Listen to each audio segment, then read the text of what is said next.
Hello, News Mom. News friend.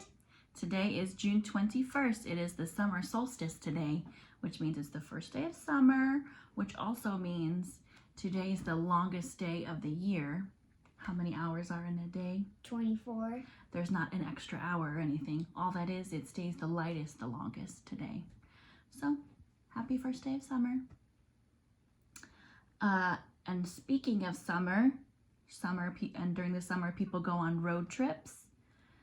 If you're going to be driving in Pennsylvania, you'll have an incident because on Sunday the 11th, I-95, which is a major interstate highway, it collapsed. People were driving and it was like a bridge part. The bridge part just fell in, and that's a huge deal because obviously that's going to cause a lot of traffic. The news reports have said it should only take about 2 weeks to repair, so that's not that bad. However, for those 2 weeks, everyone who takes that road is going to have to take detours. It might take longer. So that's just a big thing that happened just a week or two ago. Let's see. Eva, do you want to do your Ukraine news? Ukraine, on June 6th. On June 6th, the dam burst. In Ukraine. So the dam burst, and what did it do to the town?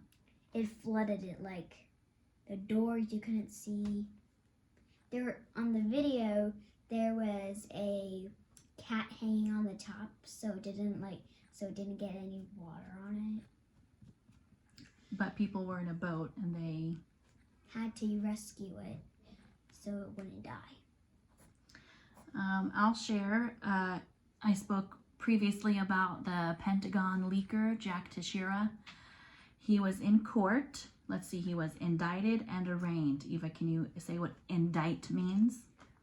Formally? It's my handwriting. Access. Accuse. Accuse or charge with a serious crime. And his serious crime was leaking confidential top secret documents online. Arraign, that says arraign. To call or bring before a court to answer a criminal charge. So earlier today he was arraigned and he actually pled not guilty. I was so surprised, but hey, maybe I shouldn't have been surprised. He actually claimed he was not guilty of actually leaking those documents. So that happened today, just a few hours ago. So I'm interested to see how this will unfold. Okay, Eva has a story about a heat wave in Texas. Human causing up to 119 degrees Fahrenheit. That's really hot. Yeah, I feel bad for you if you're in Texas. It's the heat and then all the humidity makes it so much hotter. So what happens when it's really hot outside? Everyone turns up their AC. So if everyone's running their AC at one time, might make power go out. And so if everyone's running their AC, it might make the entire system go down, and that's called a brownout. So we don't want that for them. Okay, there's another incident that's happening right now in the Atlantic Ocean. Let's see. There's a submarine tour trying to go see the Titanic, the sunken boat. There was a sunken cruise ship that sunk in 1912. It was a cruise ship that went from, I want to say, somewhere in Europe to, it was trying to head to the United States, but it sunk. It struck an iceberg. It was very traumatic. They made a movie over it. Lots of people died. Some people survived.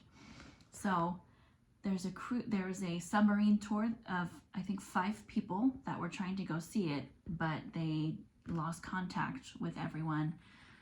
The U.S. Coast Guard is looking for them. Private citizens are looking for them. Canadian Coast Guard, I think, they're trying to help find them too, but people have estimated that they have until Thursday morning or sometime on Friday until they run out of air. So if they're still alive, somewhere here in the Atlantic Ocean, I think it's at about 900 miles off of the coast Massachusetts. So somewhere over here, the submarine is missing and everyone's trying to find it. So hopefully they find them alive and well. We'll update you when we find out what happens there. So that's that interesting thing that's happening.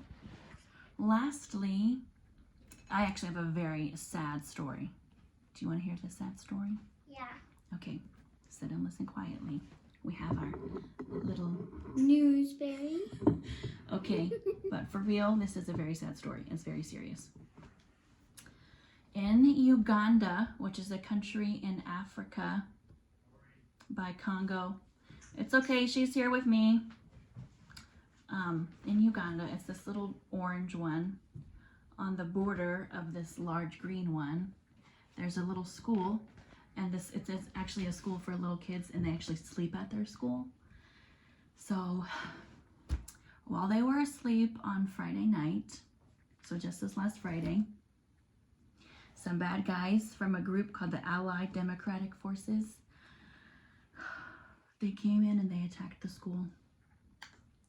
38 students were killed very violently and very rough.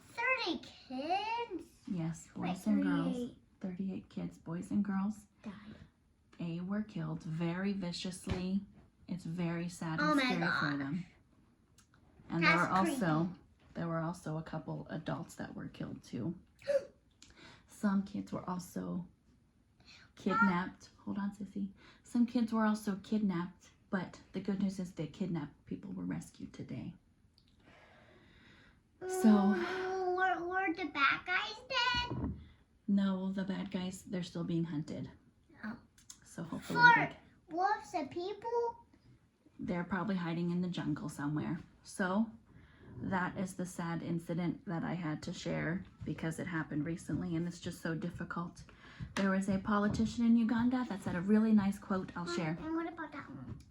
It says, "Attacks on schools are unacceptable and are a grave violation of children's rights.